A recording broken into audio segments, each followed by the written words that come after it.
नमस्ते दोस्तों, मैं सी राहुल अग्रवाल और आज मैं आपसे बात करूंगा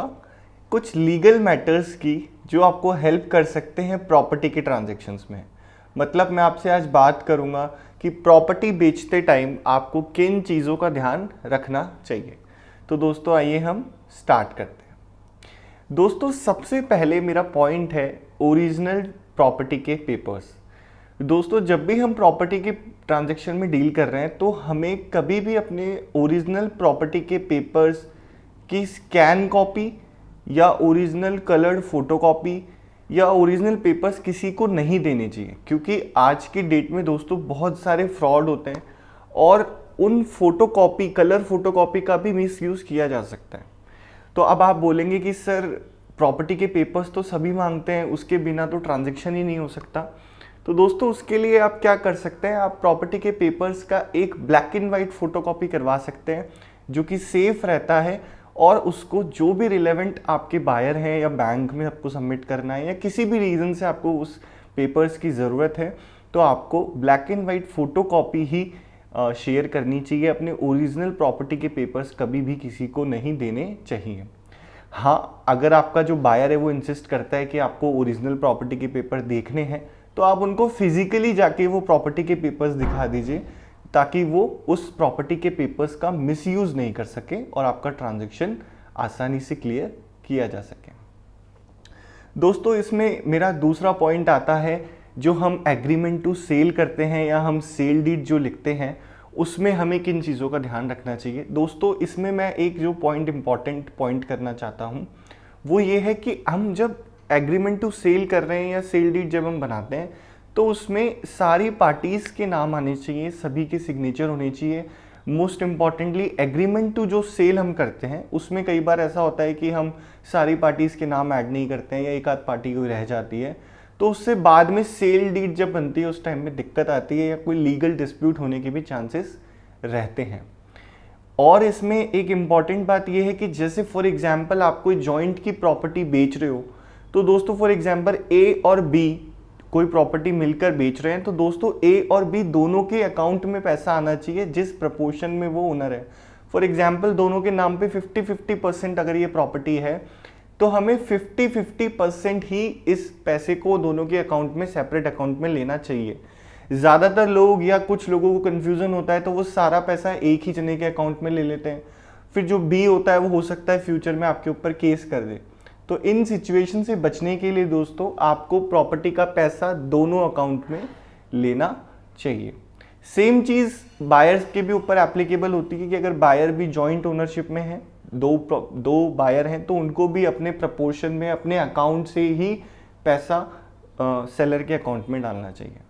अकाउंट की सबसे इंपॉर्टेंट बात आती है दोस्तों, कई बार ऐसा होता है कि फॉर एग्जांपल प्रॉपर्टी तो मैं बेच रहा हूँ लेकिन मैं पैसा मेरी मदर फादर मेरे दोस्त के अकाउंट में लेना चाहता हूँ या मैं किसी भी रीज़न से ले लेता हूँ। तो दोस्तों ये सबसे गलत प्रैक्टिस है। हमेशा जो भी प्रॉपर्टी का ओनर है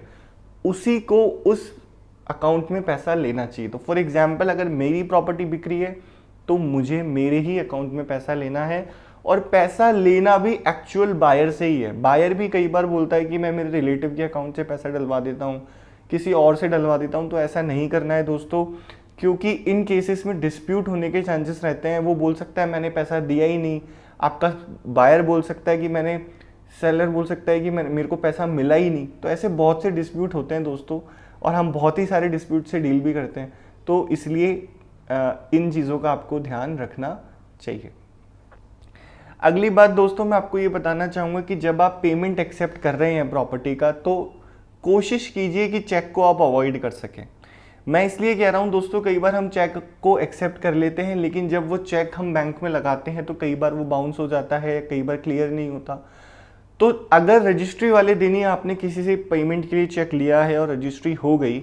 और उसके बाद में वो चेक क्लियर नहीं होता तो हालांकि ये माना जाता है कि रजिस्ट्री इनवैलिड हो जाती है, लेकिन दोस्तों रजिस्ट्री कैंसिल करवाने में बहुत टाइम लग जाता है, बहुत हेडेक हो जाती है। तो मैं आपको एडवाइस करूंगा कि चेक से पेमेंट लेना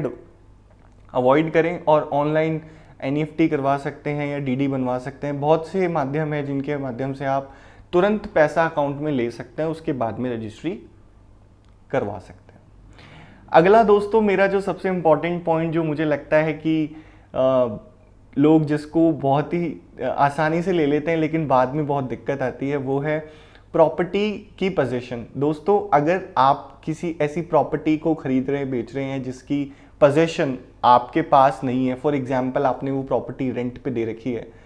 तो दोस्तों उस प्रॉपर्टी को आप जब बाय कर रहे हैं तो आपको हमेशा वो प्रॉपर्टी खाली करवा के ही लेनी चाहिए, क्योंकि कई बार जो टेनेंट्स होते हैं, किराएदार होते हैं, उनकी भी उस प्रॉपर्टी पे गलत नज़र रहती है और जब ओनरशिप चेंज होती है तो उस केस में डिस्प्यूट होने के चांसेस ज़्यादा रहते हैं। और अगर फिर भी अगर आपको लगता है कि नहीं, हम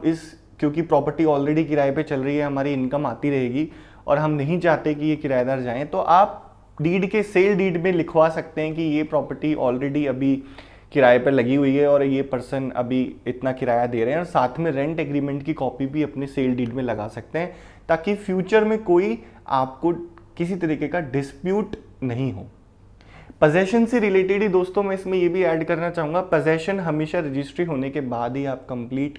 अपने बायर को प्रोवाइड करें, उससे पहले पोजेशन नहीं दे। कई बार ऐसा होता है, बायर बोलता है कि सर रजिस्ट्री तो परसों है ही, मुझे आप पोजेशन दे दीजिए, मैं बाकी का पेमेंट क्लियर कर दूंगा, मेरे पास दूसरा घर नहीं है। किसी भी सूरत में दोस्तों एज अ सेलर आपको अपनी प्रॉपर्टी का पोजेशन तब तक नहीं देना है जब तक आपकी प्रॉपर्टी की रजिस्ट्री हो गई है और आपके पास आपका पेमेंट क्लियर हो गया